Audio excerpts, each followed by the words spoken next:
அவர் உங்களை புரிய வைப்பார்.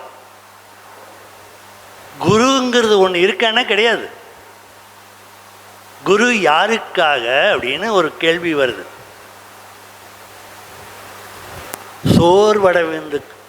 சோர்வடைந்தவர்களுக்காக. டாக்டருக்கு இதெல்லாம் பயிற்சி பண்ண, இது வைப்ரேஷனே டவுட்டாக இருக்குது, இது எனக்கு அது கற்பனையாக என்னன்னு புரியுது, ஸோ அதனால் விட்டுட்டேன் அப்படின்னு ஒரு தாட் ஒரு டயர்டாகிறீங்க பாருங்க. அப்போது உங்களுக்கு ஒரு ஊக்கம் கொடுத்து, அது அப்படி இல்லை, இது உண்மை, இதெல்லாம் இருக்குது, இது உங்களை வழி நடத்தும் அப்படின்னு உங்களுடைய அந்த உணர்வை தூண்டி விடுறதுக்கு ஒரு கைடு தேவைப்படுது. மீடியேட்டர்னு சொன்னீங்க பாருங்கள். மீடியேட்டர்னா தமிழில் ஒரு இன்னொரு இங்கிலீஷ் வேர்டு மோசமாக இருக்குது. அது அந்த வேர்டை யூஸ் பண்ண வேண்டாம். இதெல்லாம் மீடியேட்டர் இருக்காங்க இல்லையா, பூமி வாங்கி கொடுக்குறது, ரியல் எஸ்டேட் எல்லாம், அவங்களுக்கு இன்னொரு வார்த்தை என்ன இருக்குது? அப்படி சொல்ல வேண்டாம். நாம் அப்படி இல்லை. நாம் ஞானிகள், மகான்கள், யோகிகள். அத்தகைய ஸ்தானத்தில் நம்மளை கொண்டு போய் வச்சிருக்கார் மகரிஷி. அதை நம்புங்க, உறுதியாக அதில் பயிற்சி பண்ணுங்க. அந்த உள்ளார்த்தத்தோடு நீங்கள் தீட்சை கொடுங்க. 30 வருஷத்துக்கு முன்னாடி என்கிட்ட தீட்சை எடுத்தவர், ஊட்டியில் இருந்தவர், இன்றைக்கு அவர் பதவியில் டெல்லியில் ட்ரக் கண்ட்ரோலில் சீஃபாக இருக்கார். அவர் கையெழுத்து போட்டால் தான் வேக்சின் கம்பெனிக்காரன் வேக்சின் தயார் பண்ணால் அவன் கவர்மெண்ட் அப்ரூவ் பண்ணோம். நான் டெல்லிக்கு போகும்போது இன்னொரு மும்பையிலிருந்து இன்னொரு சயின்டிஸ்ட் ஐயா டெல்லி வந்திருக்காரு ஒரு இந்த விஷயமாக அப்படின்னு சொல்லியிருக்காங்க. அவர் ஃபோன் பண்ணி என்கிட்ட கேட்டு அப்பாயின்மெண்ட் கேட்டார். அவர் எந்த போஸ்ட்டில் இருக்கார்? ஆல் இண்டியா லெவலில் ட்ரக்குக்கு அத்தாரிட்டியாக இருக்கார். நாம் ஒரு சாதாரண தீட்சை கொடுத்தவர் வந்தால் நம்ம மதிப்புமா? நீங்கள் நீங்கள் ஒருத்தருக்கு தீட்சை கொடுத்துருக்கீங்க, உங்களை மதிப்பாங்கன்னு நினைப்பீங்களா? ஸோ அவர் அங்கே 30 வருஷத்துக்கு முன்னாடி கொடுத்தது. அப்போ அவர் அப்பாயின்மெண்ட் கேட்குறாரு. என்னுடைய அப்பாயின்மெண்ட் கொடுக்கறதுக்கு என்னுடைய ப்ரோக்ராமே எனக்கு நிலையில்லை அப்படிங்கும்போது அவங்க ஒய்ஃபு பக்கத்தில் இருந்துக்கிட்டு, நைட்டு 7 மணிக்கு மேலே ஃப்ரீயாக இருப்பாரான்னு கேளுங்க அப்படின்றாங்க. 8 மணிக்கு வரட்டுமாங்க சார் அப்படின்றாங்க. சரின்ட்டேன். 8 மணிக்கு என்கிட்ட டின்னர் அந்த கெஸ்ட் ஹவுஸில் முடிச்சுட்டு காலையில் டிஃபனுக்கு அவங்க வீட்டுக்கு கூப்பிட்டு போய் ஃபோட்டோ எல்லாம் எடுத்து அந்த ஆசீர்வாதங்கள் எல்லாம் வாங்கிட்டு அனுப்புகிறாங்க. அப்போ நீங்கள் குருவா இல்லையா? கைடு பண்ணுறீங்களா இல்லையா? கைடு வேறு, மீடியேட்டர் வேறு. இந்த வார்த்தைகளை மாற்றிக்குங்க. அந்த அடைந்தவர்களுக்கு தூண்டி விடுறதுக்காக ஒருத்தர் வேணும், கைடு. அப்போ குரு என்பவர் இல்லை, ஆனால் ஒரு வழி இருக்கிறது, வெளிச்சம் இருக்கிறது என்று உணர ஆரம்பிக்கிறவர்களுக்காகத்தான் அவர். ஐயோ எனக்கு யாரும் இல்லை, என்னை தனித்து விட்டுட்டாங்களே, இப்படி குழம்பிட்டுருக்கேனே, யாராவது எனக்கு தெளிவுபடுத்த மாட்டாங்களா அப்படின்னு ஒரு குழப்பத்தில் பிதற்றுறீங்க பாருங்க, பிதற்றல் இருப்பீங்க பாருங்க. அவங்களுக்கு நான் தனித்து விடப்படவில்லை, நமக்கு உதவவும் விஷயங்களை மேலும் தெளிவாக புரிந்திடவும் செய்ய ஒருவர் இருக்கிறார் என்று உணர்ந்தவளுக்காகத்தான் குரு. குரு உணர்த்த நினைப்பது தத்துவமசி. எதை மகரிஷி சொல்லியிருக்காரு? நான் உங்களுக்கு துரியாதீதம் கற்றுக் கொடுத்துட்டேன். துரியாதீதம் என்னங்கிறது என்னன்னா, இந்த பிரபஞ்சம் எங்கிருந்து உருவாச்சு, தெய்வம்ங்கிறது எது, இதுதான். நீ உணர்ந்து தெளிவடைஞ்சிக்கோ, அதில் டவுட்டே வேண்டாம். இதுதான் அப்படின்னா இதுதான். நீங்கள் உணர்த்திட்டேன். அப்போ உணர்ந்த பிறகும் இதுவா அதுவான்னு சந்தேகம் வரக்கூடாது. அப்போ நான் என்ன உணர்ந்தேனோ அதை நான் உங்களுக்கு உணர்த்தி கொடுத்துருக்கேன். நான் 2 பேருமே ஒன்று. ஏன்னா ஒரு விஷயத்தில் வந்து கொஞ்சம் மாறுபடுவோம். பிரம்மத்தை உணர்ந்தவன் எவனோ அவன் அதன் வழி நின்று நடப்பவனே பிராமணன் அப்படின்னு சொன்னாங்க. அந்த இறைநிலையை உணர்ந்து நீங்கள் அந்த வழியில் நடந்தீங்க அப்படின்னா, செயல்பட்டீங்க அப்படின்னா நீங்கள் மகான், நீங்கள் வந்து இறை. இவர் ஒரு வார்த்தை சொல்லுவார், பரஞ்சோதி மகான், நான் கடவுள் அப்படிம்பார். அது ஈகோ அப்படிங்கிற மாதிரி ஒரு இது தெரியும். நான் கடவுள் அப்படின்னா நான் ஈக்குவல் டு கடவுள் அப்படின்னு புக்கில் எழுதியிருப்பார். அந்த கடவுளை உணர்ந்த நிலையில் நான் கடவுளாக இருக்கிறேன் அப்படின்பார். இப்போ அந்த இதை உணர்த்ததுக்காக வந்தது குரு. குரு உணர்த்த நினைப்பது தத்துவமசி. அது தத்துவமசின்னா என்னன்னா, நீயே நான், நானே நீ, நீயும் நானும் நானே நான், எல்லாமே ஒன்று அப்படிங்கிற அர்த்தம். அப்போ நீங்கள் வந்து தேடலில் வந்து ரொம்ப ஸ்ட்ரகிளில் இருக்கீங்க, எனக்கு யாராவது வழிகாட்ட மாட்டாங்களா அப்படின்னு இருந்தீங்க அப்படின்னா, ஒருத்தர் வந்து உங்கள் முன்னாடி வந்து நின்று உங்களுடைய சந்தேகங்களை தீர்ப்பார். When the student is ready, the guru will appear. When the student is ready, guru will appear. உங்ககிட்ட இருக்கக்கூடிய அந்த தேடல் தேடிச்சு அப்படின்னா அந்த இறையே வழிநடத்தி ஒருத்தரை உங்களுக்கு அனுப்பி உங்கள் கேள்விக்கு பதில் சொல்லுவார். அவரை உங்கள் பாஷையில் சொல்லணும் அப்படின்னா அவர் குரு. அப்போ நீங்கள் சமுதாயத்தில் மக்களுக்கெல்லாம் என்ன பண்ணிட்டு இருக்கீங்க? வழி நடத்துகிறீங்களா இல்லையா? ஒருத்தர் கவலையோடு உங்ககிட்ட வராங்க, ஒரு குரூப் மெடிடேஷன் போடுறோம், இதிலேருந்து வெளியே போகும்போது அந்த கவலையை மறந்து ஒரு ரிலாக்ஸ் ஆகி ஒரு அமைதியாக வெளியே போகிறாங்க. அவங்களுக்கு நீங்கள் வழி காட்டினீங்களா இல்லையா? அப்போ நீங்கள் குருவா இல்லையா? இந்த கேள்வியை வந்து ரொம்ப போட்டு குழப்புங்க. உங்களுக்கு எல்லாம் ஆர்கியூ பண்ணுங்க, டிஸ்கஸ் பண்ணுங்க, கொஞ்சம் டானிக்கையும் ஊற்றிக்குங்க, தெம்பாக வந்து உட்காருங்க. அப்போ அதுக்கு பதில் சொல்கிறேன். Tea break. வாழ்க வளமுடன். எக்கோ வரும்னு நினைக்கிறேன். காயக்கல்ப ஆராய்ச்சி எல்லாம் போட்டிருக்கீங்க, விஞ்ஞான விளக்கம்னு போட்டிருக்கீங்க. ஒரு வார்த்தை கூட காயக்கல்பான்னு சொல்லவே இல்லையே அப்படின்னு கேட்டிருக்காங்க. அது இங்கே நீங்கள் மட்டும் இல்லை, அப்ராட்ல இருந்தெல்லாம் வந்து ஜூமில் வந்து அட்டெண்ட் பண்ணவங்க கேட்டிருக்காங்க. காயக்கல்பம் அப்படின்னா என்ன அப்படின்னு நீங்கள் விளக்கம் கொடுக்குறீங்க. நீங்கள் வந்து எல்லாத்துக்கும் டீச் பண்ணுறீங்க இல்லையா, குருவாக இருந்து டீச் பண்ணுறீங்க இல்லையா, அப்போ என்ன அப்படின்னு அதுக்கு விளக்கம் கொடுக்குறீங்க.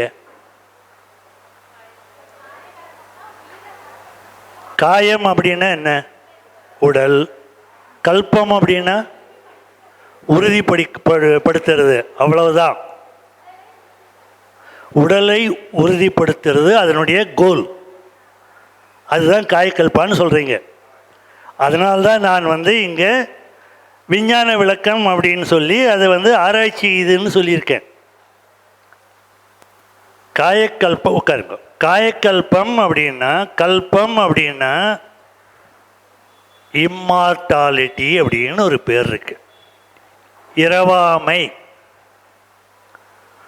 டெத்தை நீங்கள் ஓவர் கம் பண்ணலாம். என்னை கேட்காம என்னுடைய டெத்து என்கிட்ட, இந்த உயிர் என்னை விட்டு பிரிய முடியாது.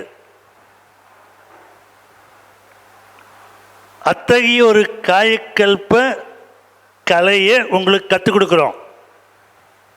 அதுக்கு இன்னொரு வார்த்தை இருக்கு, குண்டலினி யோகத்தினுடைய உச்சக்கட்டம். அதனுடைய நோக்கம் ஜீவன் முக்தி. ஜீவன் முக்தி அப்படின்னா என்ன அப்படின்னா, எந்த நிலையிலையும் மரண பயம் இருக்காது. அந்த மரண பயம் இருக்காது அப்படின்னாலே உங்கள் உடம்பை பற்றியும் மனசை பற்றியும் உயிரை பற்றியும் ஒரு தெளிவான விளக்கம் கிடைச்சிருக்கணும். நீங்கள் தெளிவாக விளங்கலை அப்படின்னா, சந்தேகம் இருந்துச்சு அப்படின்னா குழப்பம் வருமா வராதா? உங்களால் உறுதியாக இருக்க முடியுமா? மரண பயம் இல்லாமல் இருக்க முடியுமா? அப்போது இந்த அடிப்படையான கல்வியை அரை மணி நேரத்தில் நீங்கள் கற்றுக் கொடுத்துட முடியுமா? நீங்கள் எப்படி கற்றுக் கொடுக்குறீங்க காய்கல்பாவை? ஒரு ஆஃப் டே, ஒரு ஆஃப் டே, அதான் 3 மணி நேரம்னா 10 மணின்னா 1 மணிக்கு முடிச்சிடுறீங்க. அதில் அந்த பயிற்சிக்கு இதுக்குன்னு எல்லாமே ஒரு விளக்கம் கொடுக்குறீங்க. அதில் ஒரு 1-1.5 மணி நேரம் போயிடுது. ஒரு உடற்பயிற்சி கொடுக்குறீங்க. அவங்களுக்கு வைப்ரேஷன் என்னன்னு தெரியாது. ஆரம்பத்தில் வராங்க, வைப்ரேஷன் என்னன்னு தெரியாது, கற்றுக் கொடுத்துட்றீங்க. காயக்கல்ப உணர்வு வருமா? அது ஜீவன் முக்தி அடையக்கூடிய ஒரு பயிற்சி, இரவாமை அடையக்கூடிய ஒரு பயிற்சி, குண்டலினி யோகத்தினுடைய உச்சக்கட்டம். அப்போ உயிரறிவு தெளிவாக நிறைவாக தெரியணுமா? இல்லை ஒன்றுமே தெரிய வேண்டியதில்லை, இந்த பயிற்சி பண்ணால் போதும் அப்படின்னு இருக்கணுமா?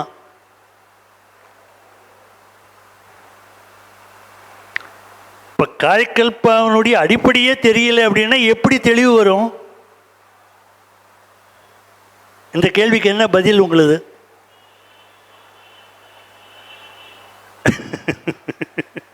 இப்போ நீங்கள் பண்ணுறது காயக்கல்ப பயிற்சி இல்லை, அது ஒரு உடற்பயிற்சி. நீங்கள் நாக்க மடிங்கன்னு சொல்கிறீங்க, வாயை முடிக்குங்கன்னு சொல்கிறீங்க, மூச்சு எடுங்கன்னு சொல்கிறீங்க, மூலபந்தம் பண்ணுங்கன்னு சொல்கிறீங்க, இந்த போஸ்டரில் நில்லுங்கன்னு எல்லாம் சொல்கிறீங்க. ஆற்றலை மூலாதாரத்திலிருந்து இந்த உச்சத்துக்கு கொண்டு வாங்கன்னு சொல்கிறீங்களா? அவங்க உணர்றாங்களா? அதை உணர்றாங்களா? உணர்றதுக்கு அடிப்படையில் ஆக்ஞை உணர்வே தெரியாது, எப்படி உணர்வாங்க?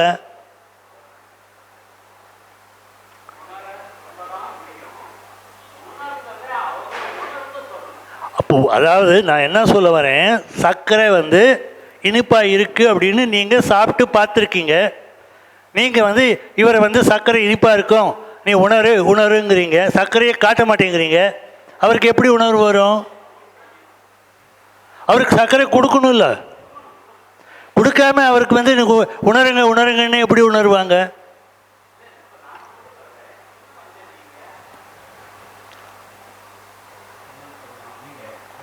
இல்லை, சத்தமாகவே பேசுங்க, அது எல்லாத்துக்கும் கேட்கணும்.